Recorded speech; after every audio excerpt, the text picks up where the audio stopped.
I joined the 129th Helicopter Company and volunteered for the guns, that being the gun platoon. You had to volunteer. It was only a volunteer service because you would put yourself in danger in protecting those who couldn't protect themselves, or in inserting troops into landing zones during combat assaults. The helicopters in Vietnam were the only way that things moved around. Troops were moved by them, materials were moved by them, food, water, ammunition, everything was moved by these helicopters.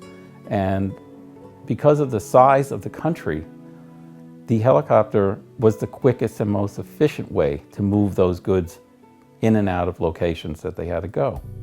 The helicopter that I flew was a UH-1B utility helicopter, which was then adapted to have guns and ammunition on it to protect other people. It was not designed that way initially. It gradually became that as the Army discovered that we can carry guns and we can do damage with those guns on the enemy. It was a small utility helicopter and carried a crew of 4. There was myself, the aircraft commander, my co-pilot, who controlled a minigun. I controlled the rockets. I had a door gunner and a crew chief in the back. They both had M60 machine guns. And when you bring all that kind of fire to bear, it's a very interesting thing that happens to the enemy. We had a light fire team, which was 2 helicopters that were equipped the same, or a heavy fire team, which carried 3 helicopters. That was, when you had 3 helicopters, you had a lot of fire to bring upon the enemy. A combat assault, when you're flying in a combat zone, there are rules of engagement. The rule is this: you don't fire unless you are fired upon. In other words, they have to start it. But if they're going to start it, you can finish it. At that point, you get yourself in trouble. You're in combat, they've already fired at you, so now you have to survey what's going on. Try to come to some conclusion as where is the enemy? Are they high? Are they low? Are they in a hole? Are they in a tree line? Where are they? That's what the 129th Cobras did. I remember some of the numbers of the helicopters. They all had their own individual numbers. These numbers stay with you, and I have them all registered in the front of a Bible that I carried every day of my tour. I never left it. It always came with me. Vietnam, as you went through your tour, the first time you fly, it's a very interesting experience because you're not used to flying in an environment that's hostile. You've only flown in the United States before. So you're kind of in awe of the country itself, how beautiful it was, how you'd have rice paddies going right up to sheer cliffs, and you were fascinated by the fact that the Vietnamese would continue working in their fields and not worry about you flying over them. They just kept on doing their jobs. And the war becomes personal at the point of where the first bullet hole enters your aircraft. That happened to me in a place called Bang San, which was a little bit north of our home base. And we were just flying over the countryside, heading to another base, when the first time you hear it, you're not sure what it is. It's a little ping. And you kind of go, okay, maybe. And didn't find out what it was actually until I landed at the base, and then took a walk around the aircraft and found out that there was a hole between my feet, which had gone up between my legs and through the top of the helicopter. Didn't know where it was at the time, but that's where it happened. And that's called breaking your cherry. From then on, you are a different person, because now the war is becoming personal. They're trying to kill you, so you may as well kick the tire and get ready to do it yourself. When you receive an assignment where you know the enemy is there, there's a pit in your stomach that's butterflies are flapping all over the place, because you actually realize that you can be shot and you can be killed in a war. And the first time that happened, once you get involved in the battle and the battle becomes out of your control, you focus totally on what you have to do. Your training kicks in. You realize that, okay, now's the time I have to become a pilot and take the enemy out. At that point, when you do it, it's not a shock. It's not something that you ever forget. I can tell you exactly when it was. And there were people running on the ground all over the place, and they were shooting back at us like no tomorrow. They blew out my windshield. One of the fellows in the back got wounded, minor, which was okay. We got him back. But we also did our job, and we took care of that force that was on the ground, and none of them survived. But again, that was our job. So as you fight the war and you go through it, and your buddies get shot, and you get shot, or your helicopter gets shot down, you have an engine failure, one of those many things that can happen in combat, you become more involved in the war and more worried about those people who serve in that war, more worried about the people on the ground, more worried about your compatriots in your platoon, more worried about the troops that you're putting into an LZ, LZ being a landing zone.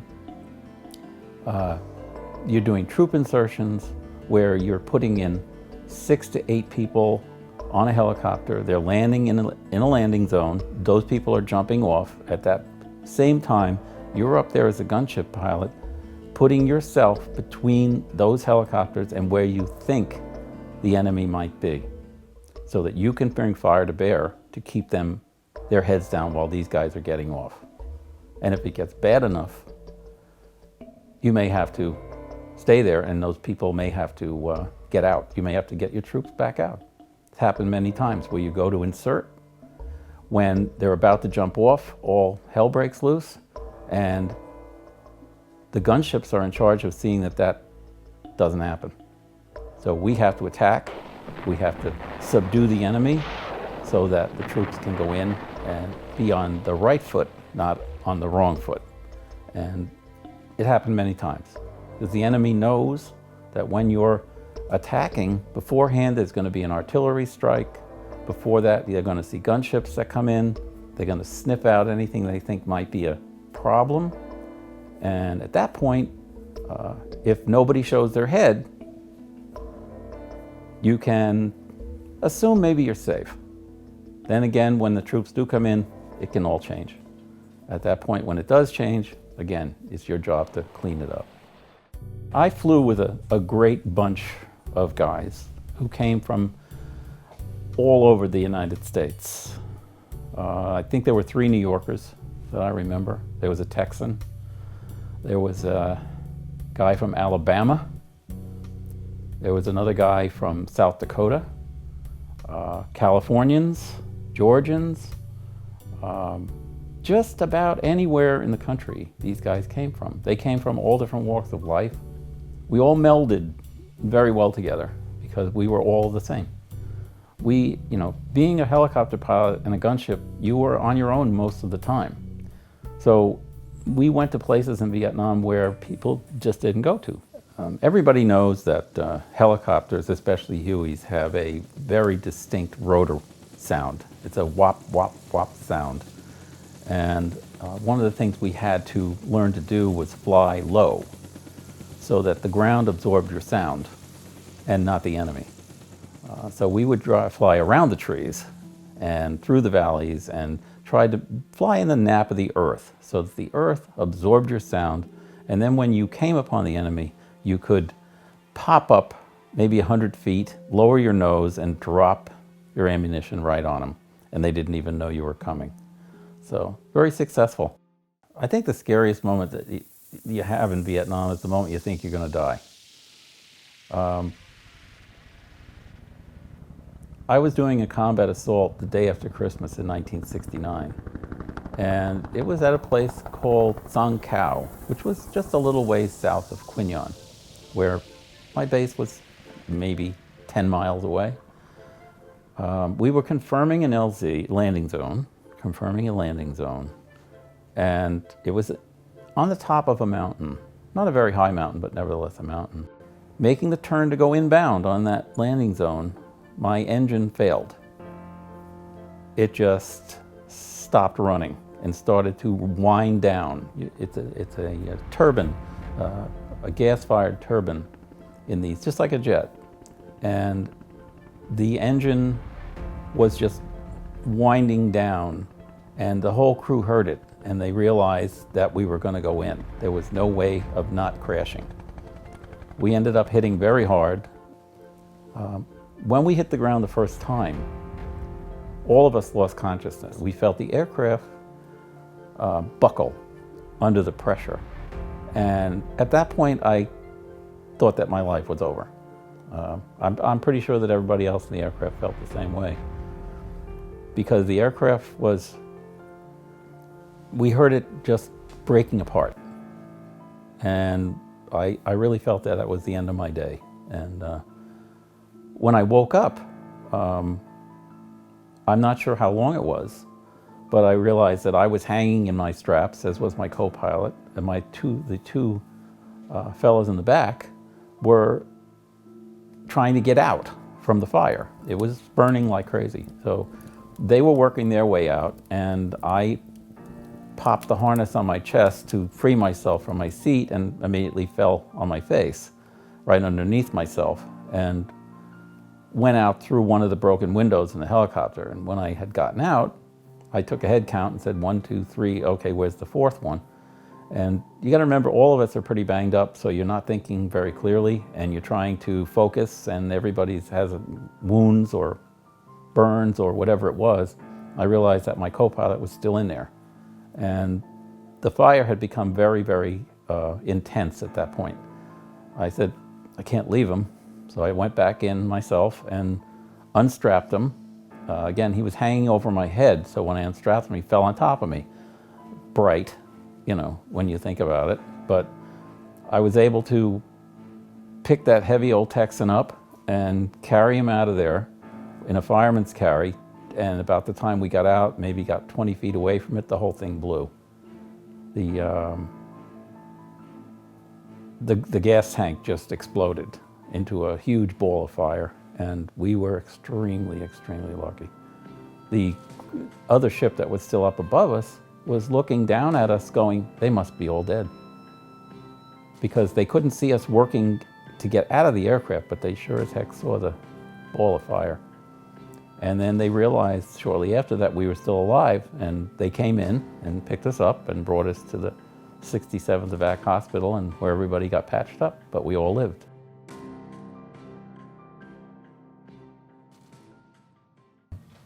I was able to go back to the site of the crash a few days later and actually look at what was left. And there wasn't much. There was a rotor blade. There was a tail rotor actually that's sitting behind me over here, that yellow thing that says Sir Innkeeper on it. And when I found that, I brought it back to my base and painted it up to have it as a souvenir from the war. Unfortunately, after that, everyone who saw it wanted one, and I ended up painting them for the rest of my tour, which was about 6 months more. So everybody in my platoon got one. We were, as pilots, you're not allowed to say your name over the radio because there are people listening that shouldn't be listening, and we all know that. So we were all given call signs. Mine was Sir Innkeeper because mine was willed to me by another person who was innkeeper before me. And it's an honor to have that name. All of us had names. We had Duke and Knight and Regent and Cardinal and Friar and Knave, and all based upon the old chivalry system of England. I also was told later on that the name Innkeeper fit me because what I did was took care of everybody. I really tried my damnedest to take care of everybody and not let anybody come under fire or lose troops, or, you know, I took it really seriously. And fortunately, not one slick ship that I ever had guarded had ever taken a round. because I always put myself in the right place, by luck, I think. The Cobra is the name of the company, the platoon within the company. We had what we call Bite and Strike, which was a bulldog, who were the slick platoons or the troop carriers, 2 platoons of them, and then we had the Cobras, who were the gunships. And that's, every company had them broken down like that. There were the Sabres, the Rattlers, and all different names in different companies. On a given day in November of my tour, I had become an aircraft commander a short time before, and was having a sort of a day off. Not really, because you have so many duties to do other than be a pilot. I was also the ammo officer for the company, so I spent some time at the ammo dump.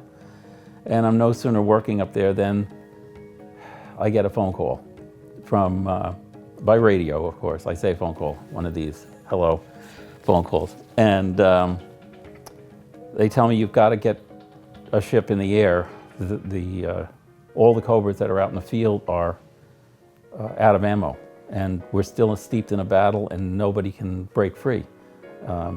Bill, or Cobra Duke, had been shot down with his crew. And I immediately went down the flight line, gathered up a volunteer crew. We all mounted in the helicopter. The helicopter itself wasn't actually in the best of condition because it was in maintenance, being fixed. And there was something called a red X. A red X is a, in your logbook, if you red X an aircraft, it means it's not flyable. And I said, well, I turned to the crew chief and said, will it fly? And he said, yes, sir, it will fly. I said, fine, get it ready. So he got it ready, we loaded it up with ammo, got everything going. I started the engine, listened to it, said, okay, it's working, and flew out over the, out to the area where the battle was. At that point, saying to myself, maybe this wasn't a good idea, but I was going to do it anyway because I wanted that particular aircraft, which was called a Hog. It had 38 rockets, and it also had 500 rounds of grenade that were pumped out of a nose gun in the helicopter.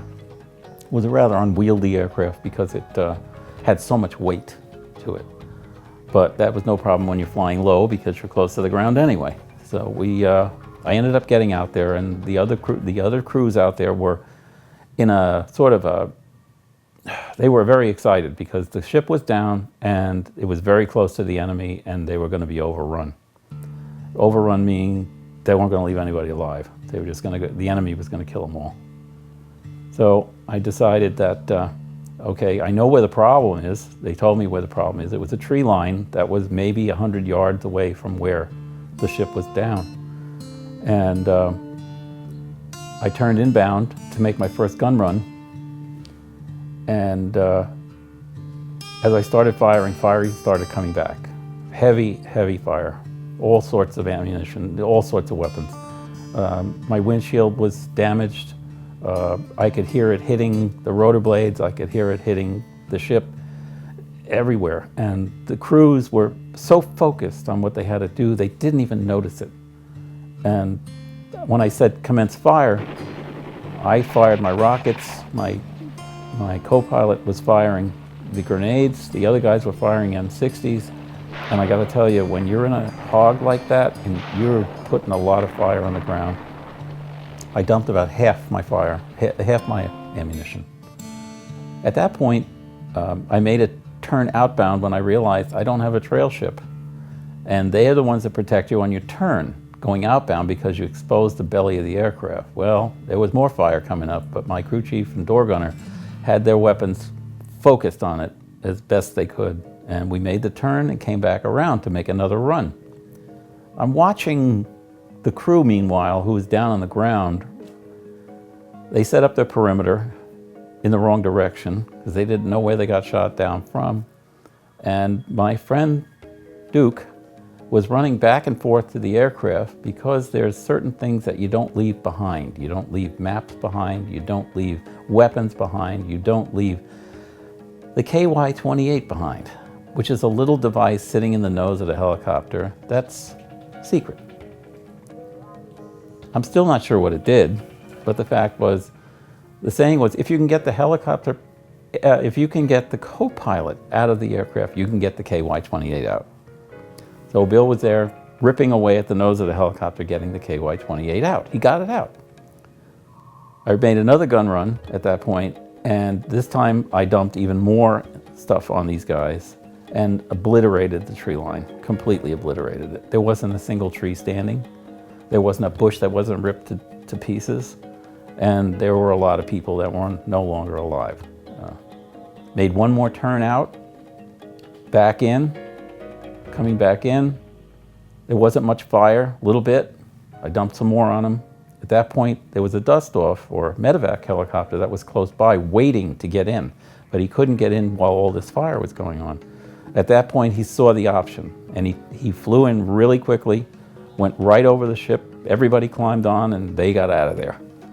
And the enemy was done.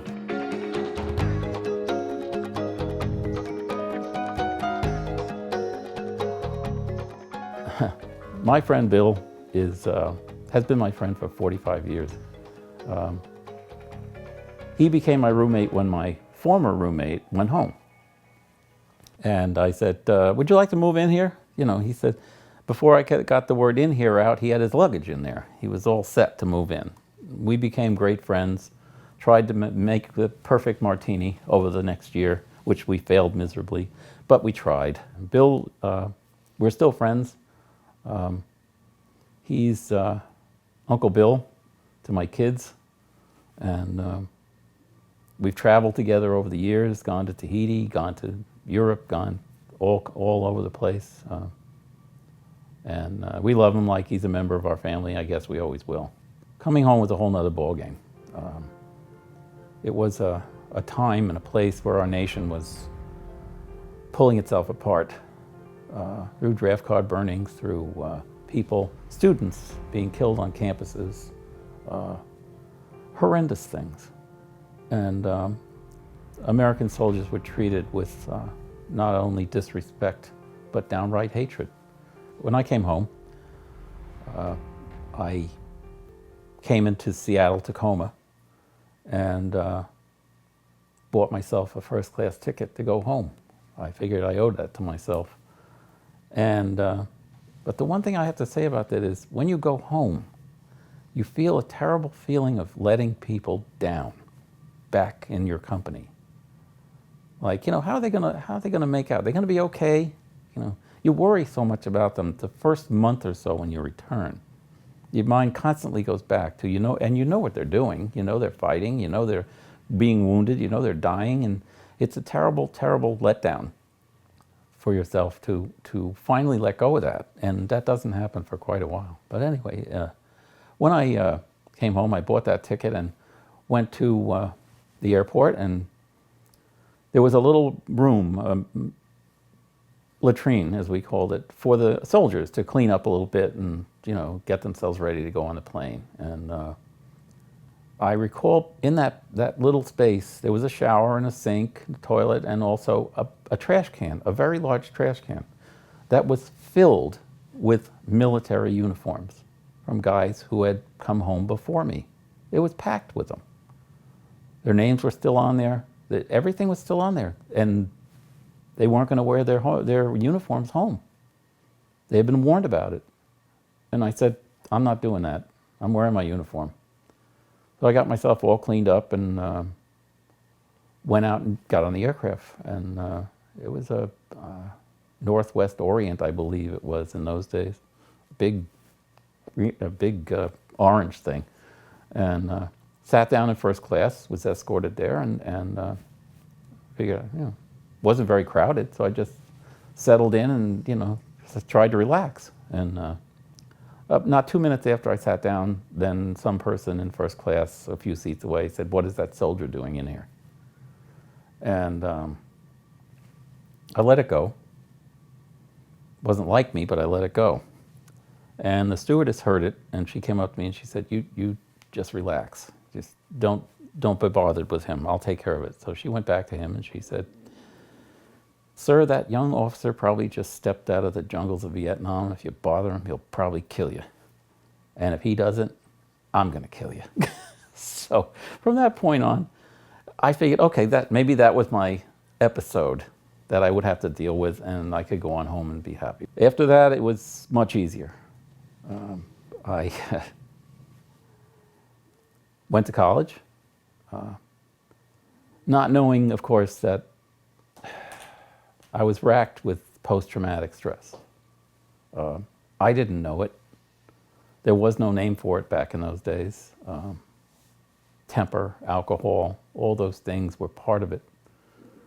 My stomach was a complete and utter mess. I had trouble keeping food down.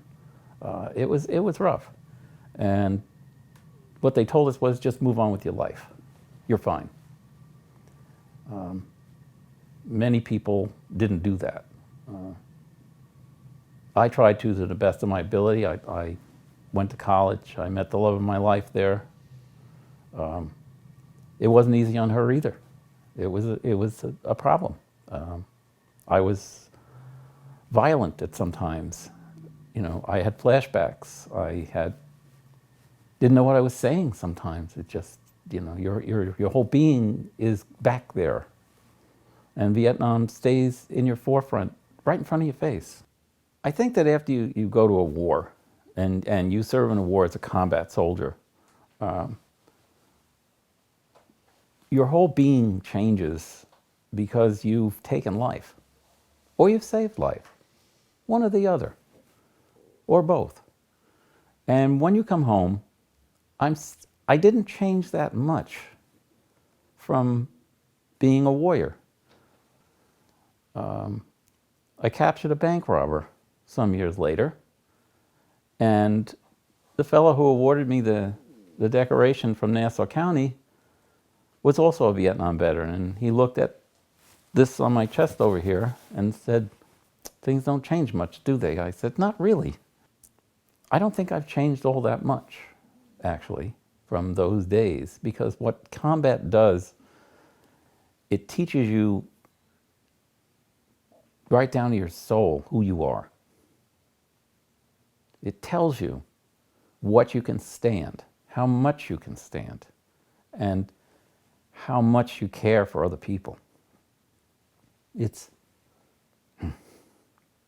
I think about the families who didn't get their guys back.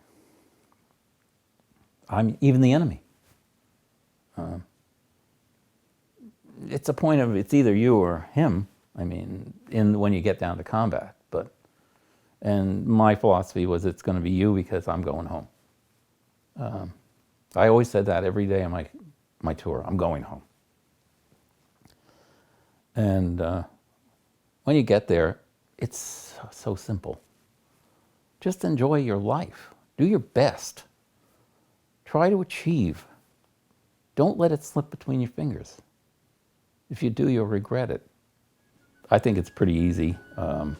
My family, you know, my wife, my kids, my grandchildren, my grandchildren are just so special because it's an extension of you, another generation along. And it's a joy to see them, you know, they're very small children yet, but they know you when they see you. And that's so much fun because